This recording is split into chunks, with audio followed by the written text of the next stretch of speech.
Hi guys, this is epic sir. आज हम पढ़ने वाले हैं NCERT class 6 history chapter 9 new empires and kingdom. Basically हम इस चैप्टर में जानेंगे कि after death of Christ AD में जो आने वाले जो नए किंगडम्स थे कैसे वो इस्टेब्लिश हुए और कौन कौन से वो मेजरली जो मेजर किंगडम्स थे और कौन से एम्पायर्स थे जो इम्पोर्टेंट थे उस टाइम पीरियड में। इससे पहले में हमने देखा था बीसी बिफोर क्राइस्ट एरा में कौन कौन से एम्पायर्स और किंगडम्स थे जो इम्पोर्टेंट थे। तो हम इस छोटी स्टोरी से शुरू करते हैं। Arvind plays a king role. इसमें एक अरविंद नाम का लड़का है जो अपने स्कूल में एक किंग का रोल निभाता है, और जब भी किसी को आप बोल दें किंग या फिर अगर किसी को बोलें आपको एक किंग का रोल निभाना है तो काफ़ी खुश हो जाता है, क्योंकि एक तरह का मेन रोल उसको मिल जाता है। क्योंकि किंग के रोल में उसको काफ़ी सम्मान मिलता है, उसको एक सिंहासन मिलता है और उसको काफ़ी चीज़ें उनको समझने को मिलती हैं कि एक बड़े ओहदे पर जैसे ही इसको बोला गया कि तुम वहाँ पे जाके किंग तो बनोगे पर वहाँ पे जाके तुम्हें वीणा भी बजाना होगा, पोइट्री भी डिसाइड करनी होगी, तो काफ़ी चौंक गया कि ऐसा कौन सा राजा है जो वीणा भी बजा रहा है और पोइट्री भी डिसाइड कर रहा है। तो उसके बारे में हम पढ़ेंगे, जो कि समुद्रगुप्त थे। Prashasti and what they tells us. Arvind was suppose to be acting as Samudragupta, a famous ruler of a dynasty known as the Guptas. एक गुप्ता, जैसे हमने पिछले उसमें चैप्टर्स में पढ़ी अशोक के बारे में कि वो मौर्यन डायनेस्टी से आते थे। सबसे पहले आए चंद्रगुप्त मौर्य, फिर बिंदुसार और उसके बाद अशोक। और आज हम पढ़ेंगे गुप्ता डायनेस्टी में कौन कौन से इंपॉर्टेंट रूलर्स थे, और इनमें सबसे इंपॉर्टेंट था Samudragupta. We know about Samudragupta from a long inscription inscribed on the Ashokan pillar at Allahabad. आज ये प्रयागराज इसका नाम वापस कर दिया है। It was composed as a kavya by Harishena, who was a poet and a minister at the court of Samudragupta. The inscription is the special kind known as a prashasti, a Sanskrit word meaning in praise of. जैसे आज उसका हम धीरे धीरे आप देखते हैं हिंदी में भी एक वर्ड है प्रशंसा, तो वहीं से प्रशस्ति को लिया गया, मतलब प्रशस्ति से ही प्रशंसा बना हुआ है। While प्रशस्ति were composed for some of the rulers you read in chapter 8 such as Gautami Putra Shri Shatkarni, they became far more important from the time of Guptas. Samudragupta Prashasti. Let us see what Samudragupta Prashasti tells us. The poet praised the king in glowing terms as a warrior, as a king who won victories in battles, who was learned and the best of the poets. He is also described as equal to gods. The Prashasti was composed in very long sentences. Here is a part of one such sentence. अब simple सी बात है, कोई अगर किसी राजा की प्रशंसा कर रहा है तो वो बेस्ट वे पॉसिबल नहीं करेगा, किसी की वो बुराई नहीं करेगा उस राजा की। अगर उसको जीना है तो उसकी बुराई तो कर नहीं से रहा, तो इसी वजह से अगर और वो खुद उसी का पोएट है जो उसकी वहाँ पे मंत्रिमंडल में काम करता है, तो उसी की तरफदारी तो करेगा ही। Simple. Samudragupta, the warrior, whose body was most charming, being covered with the plenteous beauty of the marks of hundreds of scars caused by battle axes, arrows, spikes, spears, barbed darts, swords, iron clubs, javelin, barbed arrows, long arrows, and many other weapons.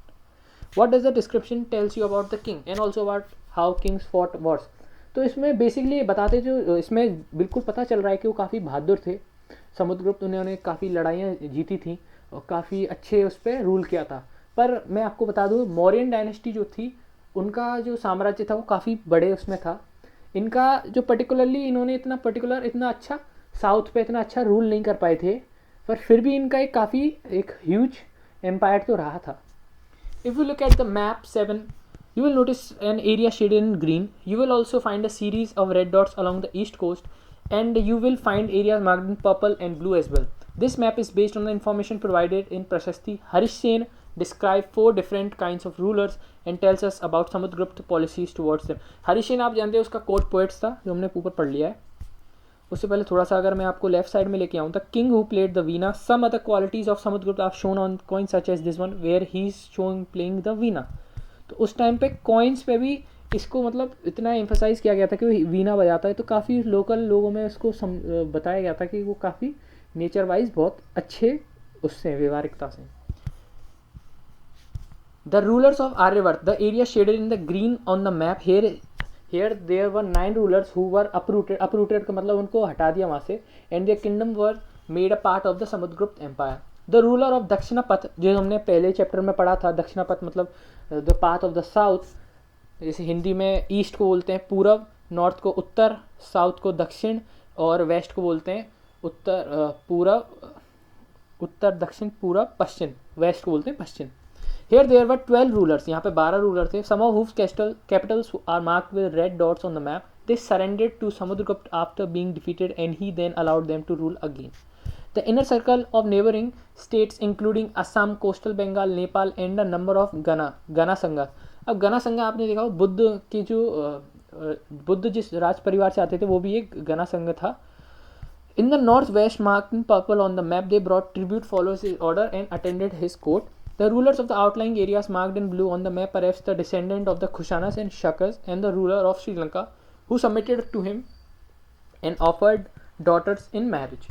तो इसमें एक आर्यवर्त थे जो इनमें सबसे हार गए थे. इनके 9 रूलर्स थे. फिर उसके बाद के जो भी साइड के डायनेस्टी या जो भी थोड़ा बहुत रूल कर रहे थे राजा महाराजा, वो उनकी बात समुद्रगुप्त की बात मान ली थी और उनको राज करने की उनको कह दिया आप राज करो, हम आपके साथ हैं. ये मैप है पर्टिकुलर, ये इनर स्टेट है, ये आउटर स्टेट है, ये आर्यवर्त. यहाँ पे इन्होंने जो रूल करते थे और रेड डॉट्स जो गुप्ता एम्पायर ने कॉन्कर किए. आगे हम पढ़ते हैं जीनियोलॉजी. जीनियोलॉजी स्टडी होती है जो एंसेस्टर जो हमारे पुराने होते हैं उनके बारे में पता करना कौन थे क्या थे. पहले हम ये पढ़ लेते हैं left side Vikram Samvat. The era beginning in the 58 BC. अब यहाँ पे देखिए 58 बिफोर क्राइस्ट एरा. धीरे धीरे वो टाइम पीरियड अगर आप देखें तो AD में कन्वर्ट हो गया था. Is traditionally associated with Gupta king Chandragupta second who had founded it as a mark of victory over the Shakas and assumed the title of Vikramaditya. इसने अपने आप को एक टाइटल दे दिया था विक्रमादित्य. विक्रमादित्य एक बहुत पहले टाइम के बहुत अच्छी राजा थे जिनको अपनी ऑनेस्टी के लिए, सच्चाई के लिए, और वो कभी भी जो न्याय करते थे सब लोग बोलते थे वो सबसे जो मतलब कोई भी न्याय नहीं कर सकता वो विक्रमादित्य कर सकते हैं. जीनोलॉजी मोस्ट प्रशस्त also mention the ancestor of the ruler. This one mention Samudragupta great grandfather and his mother. His mother Kumar Devi belonged to the Lichavi Gana, while his father Chandragupta was the first ruler of the Gupta dynasty to adopt that grand title of Maharaj Adhiraj, a title that Samudragupta also used. His great grandfather and grandfather are mentioned simply as Maharajas. It seems as if the family gradually rose to importance.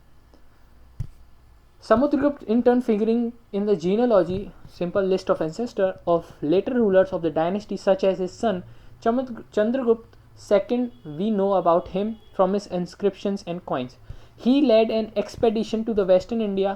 Expedition का मतलब अपना राज्य को बढ़ाना simply. Where he military expedition का मतलब कि वहाँ पे मिलिट्री के द्वारा वहाँ पे और कब्जा करना या फिर मिलिट्री कैंपेन्स को और बढ़ावा देना. Where he overcame the last of the Shakas. According to later belief, his court was full of learned people. About some of them you will read in chapter 10. Harshavardhana and Harshacharita. अब simple Harshvardhan और उसका एक चरित्र. आज जो चरित्र जो word है चरित्र वो सिंपली दर्शाता है the nature of the particular human. While we can learn about the Gupta rulers from their inscriptions and coins, we can find about some kings from biographies. Harshvardhan, who ruled nearly 1400 years ago, was one such ruler. अब जैसे biography होती है, एक होती है autobiography और एक होती है बायोग्राफी. ऑटोबायोग्राफी वो होती है जो लोग खुद की अपनी स्टोरी लिखते हैं, जो भी इन्होंने जिया, कैसे उनकी जो जीवन कैसे व्यापन हुआ. बायोग्राफीज होती हैं कोई और इनके बारे में जो लिखते हैं, कैसे उनका पूरा जीवन व्यतीत हुआ, वो कितने महान थे, कैसे थे, जो भी वो लिखते हैं बायोग्राफी में.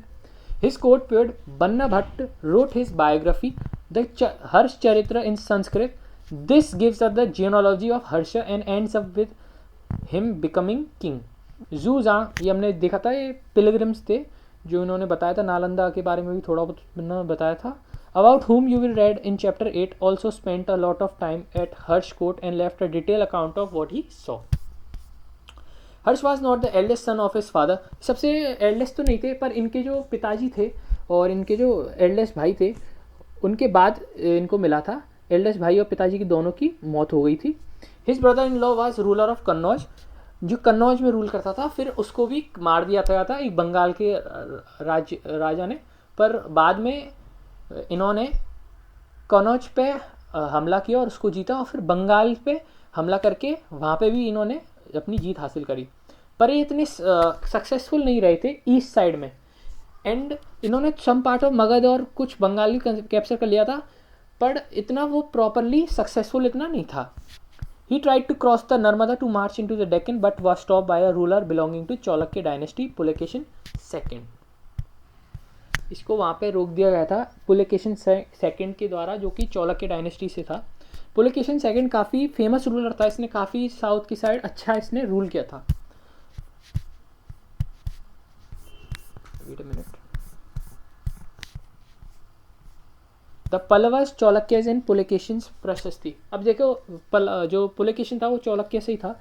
जैसे हमने पिछले चैप्टरों में पढ़ा था कि जो इससे पहले जो राज्य कर रहे थे वो सीसीपी के नाम से हमने याद किया था, जो कि थे चोला, चेराज और पांड्यास. अब हम इसमें देखेंगे चौलक्यास और पुलकेशन पल्लवस के बारे में थोड़ा बहुत पढ़ेंगे. The Pallavas and the Chalukyas were the most important ruling dynasty in the south India during this period. After देखो सबसे पहले आए थे चोला, फिर चेरा और पांड्या, ये संघ थे उस टाइम पीरियड में. फिर इसके बाद पल्लवास और चौलक्यास का टाइम पीरियड शुरू हुआ था. The kingdom of the Pallavas spread.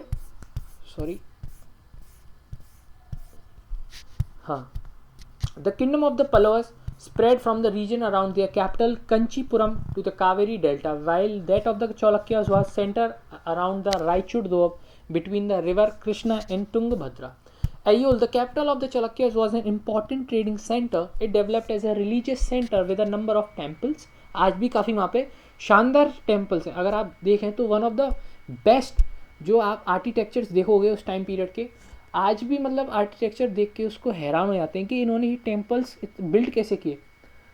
उनका जो फॉर्मेशन है और जो इन्होंने सिस्टम से वो बनाए हुए हैं और काफ़ी वो डिफरेंट है और इम्पॉर्टेंट भी हमारे समझने के लिए कि क्या वो कितने वो एडवांस थे उस टाइम पे भी.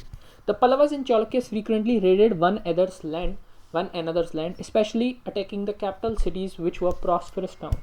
The best known Cholakya's ruler was Pulakeshin II. We know him about from a prashasti composed by Scott poet Ravi Kirti. तो आप कॉमन फैक्टर आप देख रहे होंगे कि जो भी मतलब जिसके बारे में भी आप प्रशस्ति पढ़ रहे हैं वो इसके कोर्ट पोएट ने लिखी है. तो इससे हम ये थोड़ा एक आइडिया ले सकते हैं कि ये खुद ही अपने कोर्ट पोएट को बोलते होंगे कि भाई आप कुछ मेरे बारे में लिखो, या फिर हो सकता है उतने मान भी रहे हों. ये भी एक पॉसिबिलिटी है कि उनकी बिना बोले या कुछ करे वो अपने राजा महाराजा की प्रशंसा करते थे. पर एक कॉमन एक पॉइंट आप देखें तो हर किसी का कोर्ट पोएट ही लिख रहा है. This tells us about his ancestors who are traced back through 4 generation from father to son. Pulakeshin evidently got the kingdom from his uncle. According to Ravi Kirti, he led expedition along both the west and the east coast. Besides, he checked the advance of Harsha. हर्ष को इसने हरा दिया था. There is an interesting play of words in the poem. Harsh means happiness. तो इसने जब उसको हरा दिया था तो इसने उसको बोला था हर्ष was no longer हर्ष, मतलब जो जीतने के बाद अब वो हर्ष में नहीं है.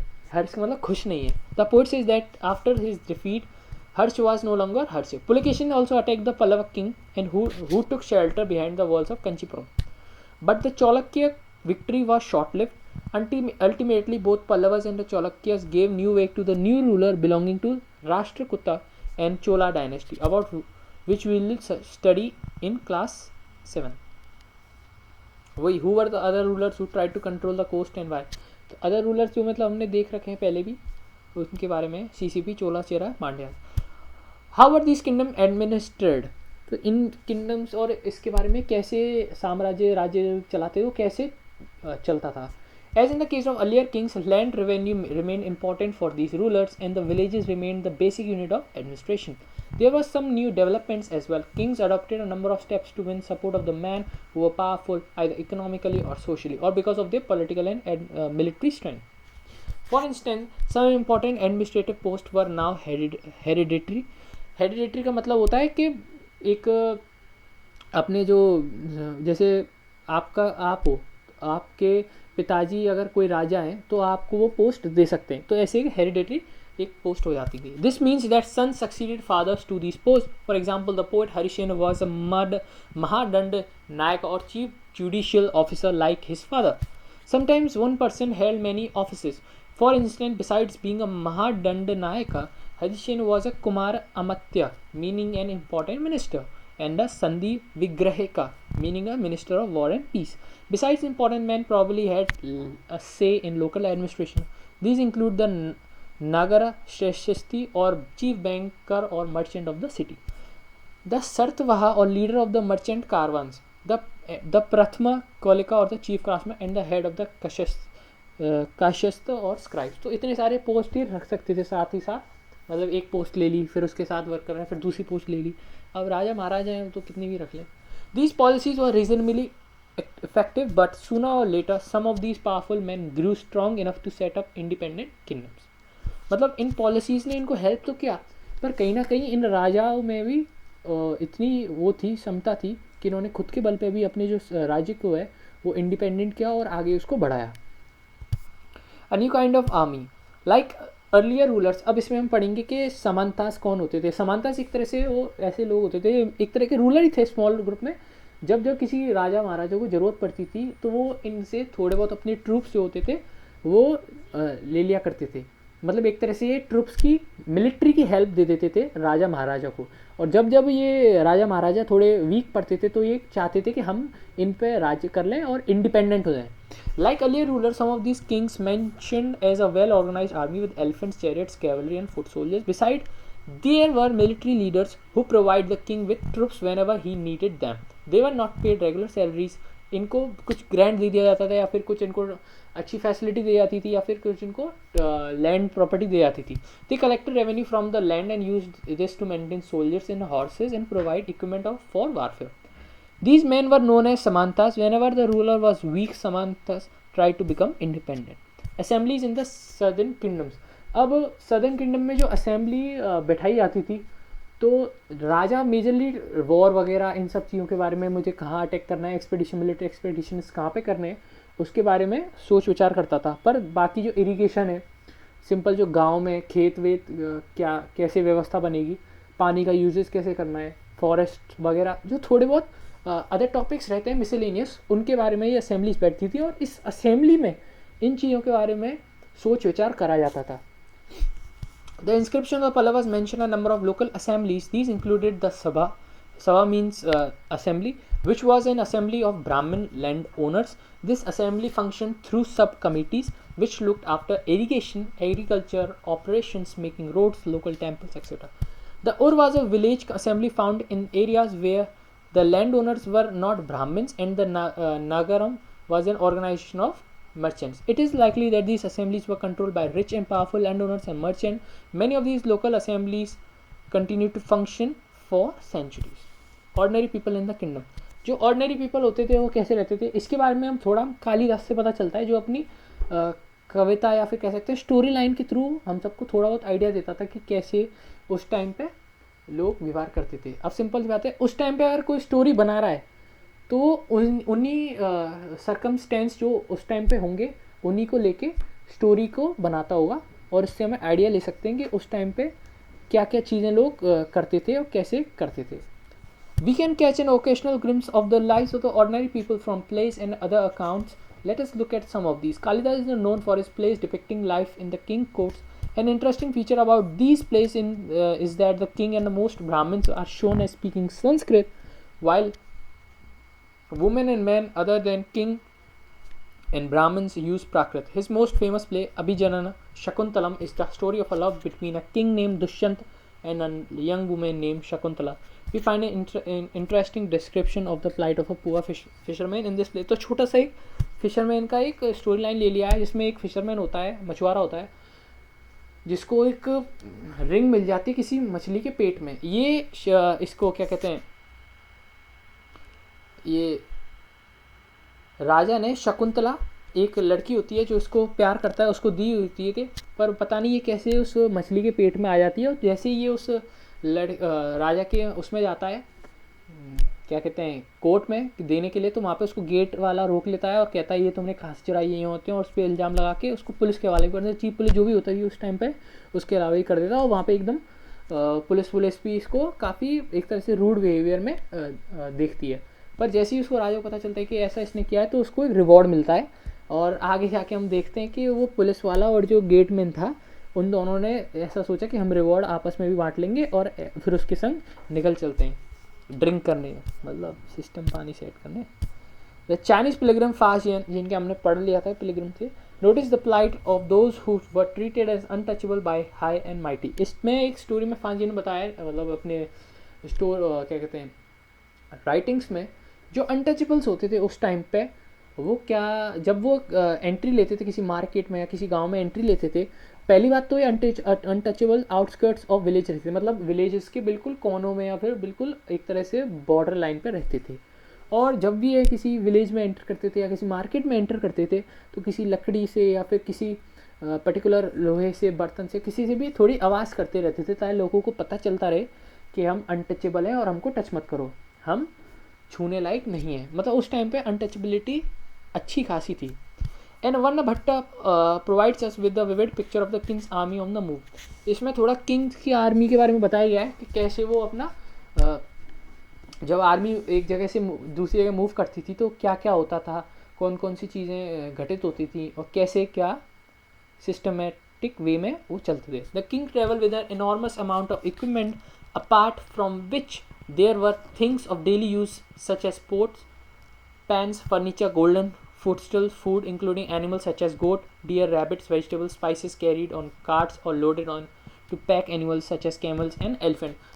तो जब वो एक जगह से दूसरी जगह जा रहे हैं, ऐसा तो होता नहीं था उस टाइम पे, होटल होते थे, ओयो कर लिया या कुछ कर लिया।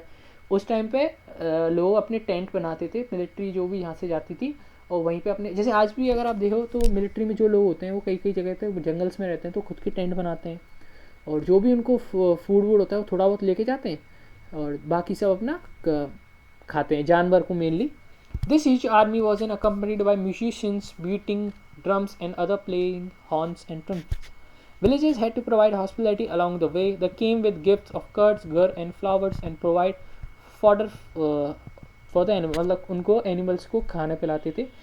They also tried to meet the king and place their complaints and petitions before him. The army left a trail of destruction behind. Elephants often trampled down the huts of villagers, and oxen yoked to the caravans of merchants ran away, scarred by the tumbling. As Bhanavat says, this whole world was swallowed up in the dust. तो thank you everyone, ये हमने आज chapter complete किया है और काफ़ी अच्छा लग रहा है मुझे ये हिस्ट्री को कंप्लीट करते हुए। एक लास्ट चैप्टर और बचा है अपना, उसके बाद मैं ज्योग्राफी स्टार्ट कर दूंगा, और ज्योग्राफी में ज़्यादा टाइम नहीं लेंगे, ज्योग्राफी जल्दी जल्दी अपन कवर कर लेंगे। Thank you everyone for watching this video. कोई भी दिक्कत हो कमेंट सेक्शन में आप बताइए। Thank you.